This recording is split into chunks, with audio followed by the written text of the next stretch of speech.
কেন্দ্রের মোদী সরকার শুক্রবার থেকে সারা দেশে 4 শ্রমিক কোড আইনে পরিণত করে দিল। শ্রমমন্ত্রী মনসুখ মান্ডাভিয়া এদিন নিজেই এই ঘোষণা করেছেন, কিন্তু তাৎপর্যপূর্ণ বিষয় হলো তা করতে গিয়ে আইন কার্যকরের আইনই মানল না মোদী সরকার। কারণ শ্রম কোড আইন হিসাবে কার্যকর হতে হলে আগে দেশের সবকটি রাজ্যের সঙ্গে এই ব্যাপারে ঐক্যমত হওয়া প্রয়োজন। প্রত্যেক রাজ্য আইন কার্যকরের ক্ষেত্রে সহমতি না দিলে তা চালু করাই যায় না।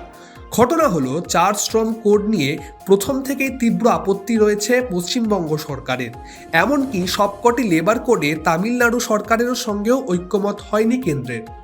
যে 4 শ্রম কোড শুক্রবার থেকে আইনে পরিণত হয়েছে সেগুলি হলো code on wages 2019, industrial relations code 2020, code on social security 2020, occupational safety health and working conditions code 2020। দেশের মোট 29টি শ্রম আইনকে একত্রিত করেই এই 4টি লেবার কোড লয়ে পরিণত হলো। অর্থাৎ শুক্রবার থেকে ওই 29টি শ্রম আইনের আলাদা করে কোনো অস্তিত্ব আর রইল না।